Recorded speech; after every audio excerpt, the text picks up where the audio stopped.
നമസ്കാരം. നിങ്ങളൊരു സർക്കാർ ഉദ്യോഗസ്ഥനോ പെൻഷനറോ ആണെന്നിരിക്കട്ടെ. നിങ്ങൾ ഇതിനകം തീർച്ചയായും നിങ്ങളുടെ ITR ഫയൽ ചെയ്തിട്ടുണ്ടാകും. കാരണം ജൂലൈ 31 ITR ഫയൽ ചെയ്യാനുള്ള അവസാന തീയതി. എന്നാൽ മറ്റു വരുമാനമൊന്നുമില്ലാത്ത നിങ്ങളുടെ ഭാര്യ അല്ലെങ്കിൽ നിങ്ങളുടെ സഹോദരി അല്ലെങ്കിൽ ഏതെങ്കിലും ഒരു സുഹൃത്ത് ഇവരും റിട്ടേൺ ഫയൽ ചെയ്യേണ്ടതുണ്ടോ? വരുമാനമില്ലെന്ന് കരുതി റിട്ടേൺ ഫയൽ ചെയ്യാതിരിക്കരുത് എന്ന് സൂചിപ്പിച്ചുകൊണ്ട് വർക്കിംഗ് ക്ലാസ് ഒരു വീഡിയോ ചെയ്തിരുന്നു. അതിൻ്റെ തുടർച്ചയായിട്ടാണ് ഈ വീഡിയോ ചെയ്യുന്നത്. അതിൽ നമ്മൾ പറഞ്ഞിരുന്ന പ്രകാരം യാതൊരു വരുമാനവുമില്ലാത്ത വീട്ടമ്മമാരുണ്ട്, തുച്ഛവരുമാനമുള്ള തൊഴിലുറപ്പ് തൊഴിലാളികളുണ്ട്, കുടുംബശ്രീ പ്രവർത്തകരുണ്ട്, ഹരിതകർമ്മ സേനാംഗങ്ങളുണ്ട്, കർഷക തൊഴിലാളികളുണ്ട്. ഇവരൊക്കെ ഇത്തരത്തിൽ റിട്ടേൺ ഫയൽ ചെയ്യേണ്ടതുണ്ടോ? വെറുതെ എന്തിനാണ് ഇതുവരെ ഇല്ലാത്ത ഒരു ശീലം ആദ്യമായി തുടങ്ങി വെച്ചിട്ട് പുലിവാൽ പിടിക്കുന്നത് എന്നൊക്കെ അന്വേഷിച്ചുകൊണ്ട് കുറച്ചുപേർ എന്നോട് സംശയം ഉന്നയിച്ചിരുന്നു. എന്തുകൊണ്ട് എല്ലാവരും റിട്ടേൺ ഫയൽ ചെയ്യണം എന്നതിന് വ്യക്തമായ കാരണങ്ങൾ ആ വീഡിയോയിൽ നമ്മൾ പറഞ്ഞിരുന്നതാണ്. എന്നാലും ഞങ്ങൾക്കത് മനസ്സിലായി. പക്ഷേ ഒരു വരുമാനവുമില്ലാത്ത ഞാൻ എങ്ങനെ അത് ഫയൽ ചെയ്യും എന്ന് കുറച്ചുപേർ സംശയം ചോദിച്ചതിൻ്റെ അടിസ്ഥാനത്തിലാണ് ഞാൻ ഈ വീഡിയോ ചെയ്യാൻ പോകുന്നത്. വർക്കിംഗ് ക്ലാസ് എന്ന വാക്കിൻ്റെ അർത്ഥം തന്നെ അധ്വാനവർഗമെന്നാണ്. അപ്പോൾ തീർച്ചയായും അവരും വർക്കിംഗ് ക്ലാസിൻ്റെ പരിധിയിൽ വരുന്ന ആൾക്കാർ തന്നെയാണ്. യാതൊരു വരുമാനവുമില്ലാത്ത ഒരു സാധാരണ വീട്ടമ്മയുടെ ഇൻകം ടാക്സ് റിട്ടേൺ ആണ് ഞാനിവിടെ ഫയൽ ചെയ്യാൻ പോകുന്നത്. വർക്കിംഗ് ക്ലാസിൻ്റെ ഒരു പുതിയ വീഡിയോയിലേക്ക് ഏവർക്കും ഹൃദ്യമായ സ്വാഗതം.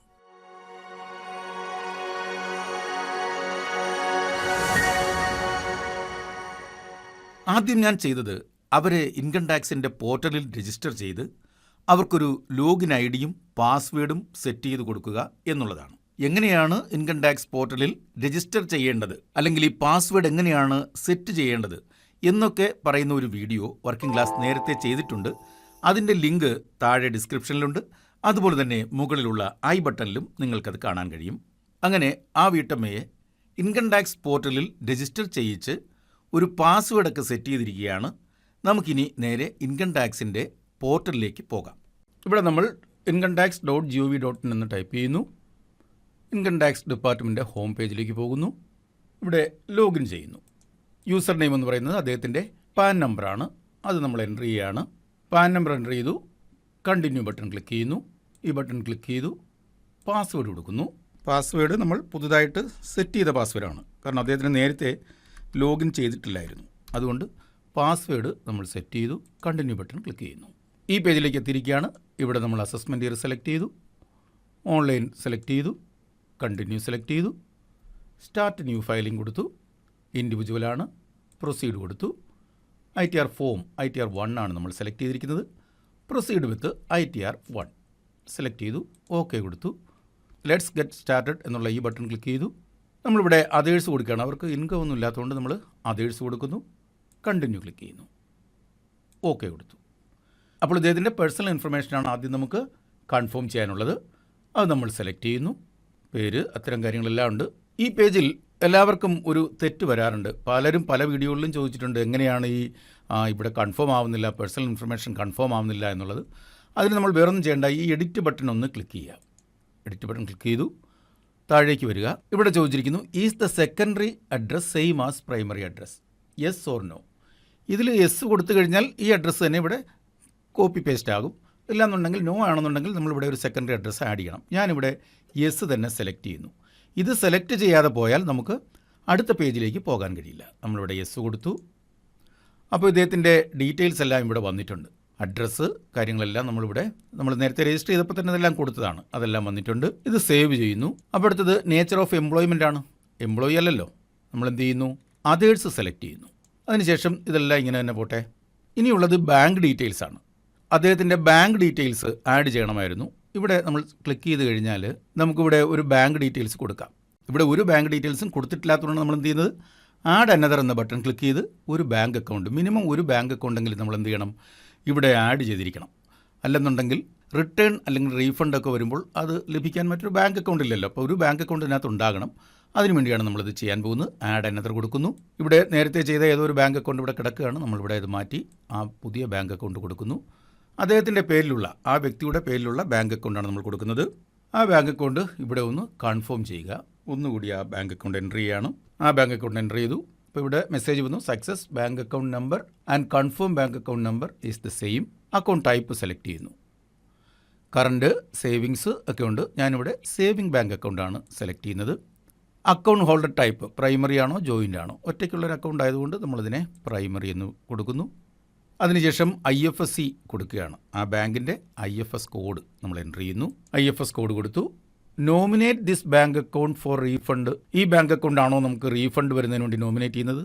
യെസ്, ഇതിലാണ് നമുക്ക് വരേണ്ടത്. അപ്പോൾ ആ ബാങ്കിൻ്റെ പേര്, ബ്രാഞ്ച് എല്ലാം വന്നിട്ടുണ്ട്. നമുക്കൊന്നുകൂടി നോക്കാം കറക്റ്റ് ആണോ എന്ന്. ആണ്. ഇനി നമുക്ക് പ്രൊസീഡ് ടു വെരിഫൈ ആണ് കൊടുക്കേണ്ടത്. അപ്പോൾ പ്രൊസീഡ് ടു വെരിഫൈ എന്ന ആ ബട്ടൺ നമ്മൾ ക്ലിക്ക് ചെയ്യുകയാണ്. Proceed to verify. അപ്പോൾ ചോദിക്കുന്നു എങ്ങനെയാണ് വെരിഫൈ ചെയ്യേണ്ടത്. അപ്പോൾ നമുക്ക് പറയാം, നമ്മുടെ ഒരു OTP മൊബൈലിലേക്ക് വരുന്ന ഒരു ആധാർ OTP വെച്ച് നമുക്ക് എന്ത് ചെയ്യാൻ പറ്റും? ഇത് വെരിഫൈ ചെയ്യാൻ പറ്റും. സെലക്ട് ചെയ്തു, കണ്ടിന്യൂ കൊടുക്കുന്നു. I agree to validate my Aadhaar details. Okay കൊടുത്തു. Generate Aadhaar OTP. അപ്പോൾ മൊബൈൽ നമ്മുടെ കയ്യിൽ ഉണ്ടായിരിക്കണം. അപ്പോൾ അതിലേക്കൊരു OTP വന്നു. ഞാൻ ആ OTP ഇവിടെ എൻ്റർ ചെയ്യാൻ പോവുകയാണ്. അതിനുശേഷം വാലിഡേറ്റ് ചെയ്യുന്നു. വാലിഡേറ്റ് ബട്ടൺ ക്ലിക്ക് ചെയ്യുന്നു. Submitted successfully. Your request for validating the bank account has been submitted. The account will be auto picked up for the validated post 48 hours of the submission എന്നാണ് പറയുന്നത്. 2 ദിവസം വേണ്ടി വരും ഇത് ഒന്ന് validate ആയി വരാൻ എന്നാണ് അവർ പറയുന്നത്. 2 ദിവസം അവർ പറയുന്നെങ്കിലും കുറച്ച് സമയം കഴിഞ്ഞ് നമുക്കത് ഒന്ന് പരിശോധിച്ച് നോക്കാം. ഞാനൊന്ന് ലോഗൗട്ട് ആയതിനു ശേഷം ഒന്ന് റീലോഗിൻ ചെയ്തിരിക്കണം. ഒരു 5 മിനിറ്റ് സമയം എടുത്തുള്ളൂ. 2 ദിവസമാണ് അവർ പറഞ്ഞത്. നമുക്ക് നോക്കാം. റീലോഗിൻ ചെയ്യുകയാണ്. മനസ്സിലാക്കുക, നമ്മളൊന്ന് ലോഗൗട്ട് ആയതിനു ശേഷം ഒന്നുകൂടി ലോഗിൻ ചെയ്തു. ബാങ്ക് ഡീറ്റെയിൽസ് നമുക്കൊന്നുകൂടി സെലക്ട് ചെയ്ത് നോക്കാം. ഇപ്പോൾ ഇവിടെ പറയുന്നു നോമിനേറ്റഡ് ഫോർ റീഫണ്ട്. അപ്പോൾ നമ്മൾ 2 ദിവസം അവർ പറഞ്ഞിരുന്നുവെങ്കിലും നമ്മൾ അത്രയൊന്നും വെയിറ്റ് ചെയ്യേണ്ടി വന്നില്ല. ഒരു 5 മിനിറ്റ് കഴിഞ്ഞപ്പോൾ തന്നെ റീലോഗിൻ ചെയ്തപ്പോൾ നമുക്കിത് നോമിനേറ്റഡ് ഫോർ റീഫണ്ട് എന്നുള്ള ആ ഒരു മെസ്സേജ് വന്നു. അപ്പോൾ അത് നമ്മുടെ വാലിഡേഷൻ കഴിഞ്ഞിരിക്കുകയാണ്. അതുകൊണ്ടാണ് ഈ വാലിഡേറ്റഡ് എന്ന് പറയുന്ന ഈ മെസ്സേജ് വന്നിരിക്കുന്നത്. പലർക്കും സംശയമാണ് ഇതിപ്പോൾ 2 ദിവസം എടുക്കുമോ? അങ്ങനെയൊന്നും വരില്ല. പെട്ടെന്ന് തന്നെ ഒന്ന് ലോഗൗട്ട് ചെയ്തതിന് ശേഷം ഒന്ന് ലോഗിൻ ചെയ്താൽ മതി. അപ്പോൾ അതുപോലെ നമ്മളിവിടെ ഈ പോർഷൻ കൂടി ക്ലിയർ ചെയ്തു. ബാങ്ക് അക്കൗണ്ട് ആഡ് ചെയ്തു. അപ്പോൾ നമുക്കിനി കൺഫേം ചെയ്യാം. പക്ഷേ കൺഫേം ആവുന്നില്ല. എന്താണ് കാരണം? ഏതെങ്കിലും നോട്ടിഫിക്കേഷൻ റെഡ് ഇങ്കിൽ വന്നിട്ടുണ്ടോ എന്ന് നോക്കണം. നമുക്ക് മുകളിലേക്ക് പോകാം. ഇവിടെ കണ്ടില്ലേ, nature of employment is mandatory. അപ്പോൾ നമ്മൾ ഒരിക്കൽ അത് സെലക്ട് ചെയ്താണ്. പക്ഷെ നമ്മൾ റീലോഗിൻ ചെയ്തതുകൊണ്ട് നമ്മൾ ഒരിക്കൽ കൂടി അതിനെ എന്ത് ചെയ്യണം? നേച്ചർ ഓഫ് എംപ്ലോയ്മെൻറ്റ് കൺഫേം ചെയ്യണം. സെലക്ട് ചെയ്യുന്നു. നമ്മൾ അതേഴ്സാണ് കൊടുത്തത്. ഓക്കെ കൊടുത്തു. അതേഴ്സ് സെലക്ട് ചെയ്തു. കൺഫേം ക്ലിക്ക് ചെയ്യുന്നു. പേഴ്സണൽ ഇൻഫർമേഷൻ കൺഫേംഡ് എന്നുള്ള മെസ്സേജ് വന്നു. ഇനി നമുക്ക് ചെയ്യേണ്ടത് എന്താണ്? ഗ്രോസ് ടോട്ടൽ ഇൻകം ആണ്. ഇദ്ദേഹത്തിൻ്റെ ഗ്രോസ് ടോട്ടൽ ഇൻകം ഇവിടെ കാണിച്ചിരിക്കുന്നത് 1194 ഇദ്ദേഹത്തിന് ഒരു ഇൻകവും ഇല്ല എന്നാണ് നമ്മോട് പറഞ്ഞത്. പക്ഷേ ഇദ്ദേഹത്തിന് എന്തോ ഒരു ഇൻകം ഉണ്ടായിട്ടുണ്ട് അല്ലേ? അതെന്താണ് നമുക്ക് നോക്കാം. നമ്മളത് സെലക്ട് ചെയ്യുകയാണ്.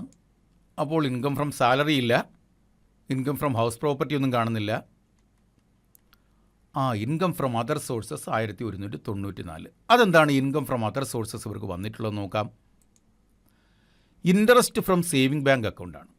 ഇദ്ദേഹത്തിന് അക്കൗണ്ടിൽ എന്തെങ്കിലുമൊക്കെ പണം വന്നിട്ടുണ്ടാവുമല്ലോ, ഏതെങ്കിലും രീതിയിലുള്ള. ഇപ്പോൾ തൊഴിലുറപ്പ് തൊഴിലാളിയാണെങ്കിൽ അദ്ദേഹത്തിൻ്റെ അക്കൗണ്ടിലേക്കൊരു ചെറിയ എമൗണ്ട് വരും. അപ്പോൾ ആ എമൗണ്ട് അവിടെ കിടന്നു കഴിഞ്ഞാൽ ആ സേവിങ് ബാങ്ക് അക്കൗണ്ടിൽ കിടക്കുന്ന തുകയ്ക്ക് വരുന്ന ഒരു ഇൻട്രസ്റ്റ് ഉണ്ടാകുമല്ലോ. ആ ഇൻട്രസ്റ്റ് ടാക്സബിളാണ്. അപ്പോൾ അതാണ് ഈ 1194 രൂപ വന്നിരിക്കുന്നത്. നമുക്കതിലൊന്നും ചെയ്യേണ്ട കാര്യമില്ല. കാരണം 1194 മാത്രമേ അദ്ദേഹത്തിൻ്റെ ഇൻകം ആയിട്ടുള്ളൂ. മറ്റൊരു ഇൻകവും കാണുന്നില്ല. അദ്ദേഹത്തിന് അറിയാം, അദ്ദേഹത്തിന് വേറെ പണമൊന്നും എങ്ങൊന്നും വരാനില്ല. അതുകൊണ്ട് അത് തന്നെയാണ് അദ്ദേഹത്തിൻ്റെ ഇൻകം. നമ്മളതൊന്നും കൺഫേം ചെയ്യുന്നു. അപ്പോൾ ഗ്രോസ് ടോട്ടൽ ഇൻകം കൺഫേമായി. ടോട്ടൽ ഡിഡക്ഷൻ, അവിടെയും അദ്ദേഹത്തിന് ഒരു ഡിഡക്ഷനുമില്ല. കൺഫേം ചെയ്യുന്നു. അടുത്ത ടാക്സ് പെയ്ഡ്, ഒന്നും ടാക്സ് പേ ചെയ്തിട്ടില്ലല്ലോ, അതും കൺഫേം ചെയ്യുന്നു. Verify your tax liability. ഇദ്ദേഹത്തിന് ടാക്സ് ലയബിലിറ്റി ഒന്നുമില്ല. കാരണം ഇദ്ദേഹത്തിൻ്റെ ഇൻകം എന്ന് പറയുന്നത് എത്രയാണ്? 1194 രൂപ മാത്രമാണ്. അപ്പോൾ നമ്മൾ അത് സെലക്ട് ചെയ്യുന്നു. അതുകൂടി കൺഫേം ചെയ്യുന്നു. ഓക്കെ, അപ്പോൾ ഈ 5 സ്റ്റെപ്സുകൾ നമ്മൾ കംപ്ലീറ്റ് ആക്കിയിരിക്കുകയാണ്. ഇനി നമുക്ക് പ്രൊസീഡ് ടു വെരിഫിക്കേഷൻ കൊടുക്കാം. You need to make a payment of 0. നമ്മളൊന്നും കൊടുക്കാനില്ല, നമുക്കൊന്നും കിട്ടാനുമില്ല. കാരണം നമുക്ക് ഇൻകമേ ഇല്ല. എങ്കിലും നമ്മൾ എന്ത് ചെയ്തു? റിട്ടേൺ ഫയൽ ചെയ്തു. കാര്യം അതിൻ്റെ കാരണങ്ങൾ പഴയ വീഡിയോയിൽ പറഞ്ഞിട്ടുണ്ട്, എന്തുകൊണ്ടാണ് നമ്മൾ റിട്ടേൺ ഫയൽ ചെയ്യേണ്ടതെന്ന്. അപ്പോൾ നിൽ റിട്ടേൺ നമ്മളിവിടെ ഫയൽ ചെയ്യാൻ പോവുകയാണ്. Preview and submit your return select ചെയ്യുന്നു. പേര്, അത്തരം കാര്യങ്ങളെല്ലാം ഇവിടെ ഉണ്ട്. അത് നമ്മൾ സെലക്ട് ചെയ്തു. പ്ലേസ്, എവിടെ വെച്ചാണോ ഇത് ചെയ്തത് ആ സ്ഥലം കൊടുക്കുന്നു. പ്രൊസീഡ് ടു വാലിഡേഷൻ കൊടുക്കുന്നു. വാലിഡേഷൻ സക്സസ്ഫുൾ വരല്ലോ. നമുക്ക് ഇനി എന്ത് ചെയ്യണം? വെരിഫൈ ചെയ്യണം. ഈ വെരിഫിക്കേഷൻ കൂടി കഴിഞ്ഞാലേ കംപ്ലീറ്റ് ആവുകയുള്ളൂ. നമ്മൾ പ്രിവ്യൂ കൊടുക്കുന്നു. അപ്പോൾ നമ്മുടെ ഡീറ്റെയിൽസ് എല്ലാം ഇതിനകത്ത് വന്നിട്ടുണ്ട്. നമുക്കിത് വേണമെങ്കിൽ ഡൗൺലോഡ് ചെയ്യാം. ഞാൻ ഡൗൺലോഡൊന്നും ചെയ്യുന്നില്ല. പ്രൊസീഡ് ടു വാലിഡേഷൻ കൊടുക്കുന്നു. അപ്പോൾ ഇവിടെ ഒരു എറർ മെസ്സേജ് കാണുന്നുണ്ട്.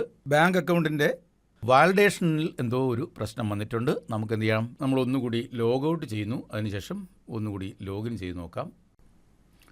അപ്പോൾ കുറച്ച് സമയം കഴിഞ്ഞ് ഞാൻ ഒന്നുകൂടി റീലോഗിൻ ചെയ്തിരിക്കുകയാണ്. ആ വാലിഡേഷനായി വരാനുള്ള ഒരു സമയമായിരിക്കണം. നമുക്ക് പ്രൊസീഡ് ടു വെരിഫിക്കേഷൻ കൊടുക്കാം. വീണ്ടും ആ പഴയ പേജിലേക്ക് പോയിരിക്കുകയാണ്. അവിടെ preview and submit your return. നമ്മളിവിടെ വീണ്ടും പഴയതുപോലെ തന്നെ ഈ കോളം സെലക്ട് ചെയ്തു. പ്ലേസ് അവിടെ ഓൾറെഡി ഉണ്ട്. Proceed to validation. ഇവിടെ നമുക്ക് പ്രിവ്യൂ കൊടുക്കാം. ഈ പ്രൊസീഡ് ടു വാലിഡേഷൻ കൊടുക്കുന്നു. പ്രൊസീഡ് ടു വെരിഫിക്കേഷൻ കൊടുക്കുന്നു. അപ്പോൾ ആ എറർ മെസ്സേജ് എല്ലാം പോയിരിക്കുകയാണ്. ആ കറക്റ്റ് ഒരു 10 മിനിറ്റ് സമയമേ വ്യത്യാസം വന്നുള്ളൂ. ഇനി നമുക്ക് ഈ വെരിഫൈ ആണ് ചെയ്യേണ്ടത്. അപ്പോൾ ഇവിടെ ഈ വെരിഫൈ ചെയ്യാൻ പോവുകയാണ്. സെലക്ട് ചെയ്തു, കണ്ടിന്യൂ ചെയ്യുന്നു. നമ്മുടെ മൊബൈലിലേക്കൊരു OTP വരും. അപ്പോഴാണത് ഈ വെരിഫിക്കേഷൻ കംപ്ലീറ്റ് ആവുന്നത്. അപ്പോൾ I would like to verify using OTP. Select ചെയ്തു, continue. I agree to validate. Okay, generate Aadhaar OTP. ഇതിങ്ങനെ വളരെ വിശദമായി പറയാത്തതിന് പ്രധാനപ്പെട്ട കാരണം വർക്കിംഗ് ക്ലാസ് നേരത്തെ ഒരു വീഡിയോ ചെയ്തിട്ടുള്ളതാണ്, എങ്ങനെയാണ് ഇൻകം ടാക്സ് റിട്ടേൺ ഫയൽ ചെയ്യുന്നതെന്നുള്ളത്. ആ വീഡിയോ ഏതാണ്ട് 1.5 ലക്ഷത്തിലധികം പേർ ഈ 30 ദിവസം കൊണ്ട് കണ്ടു കഴിഞ്ഞു. ആ വീഡിയോയുടെ ലിങ്ക് താഴെയുണ്ട്. അത് നോക്കിയാൽ നിങ്ങൾക്ക് ഇത് കുറച്ചുകൂടി ഡീറ്റെയിൽഡ് ആയിട്ട് കാണാൻ കഴിയും. അതുകൊണ്ടാണ് ഇവിടെ കൂടുതൽ വിശദമായി പറഞ്ഞു പോകാത്തത്. OTP വന്നിട്ടുണ്ട്. OTP എൻ്റർ ചെയ്തു, വാലിഡേറ്റ് ചെയ്യുന്നു. സബ്മിറ്റ് ബട്ടൺ ക്ലിക്ക് ചെയ്യുന്നു. Submitted successfully. പ്രൊസീഡ് കൊടുക്കുന്നു.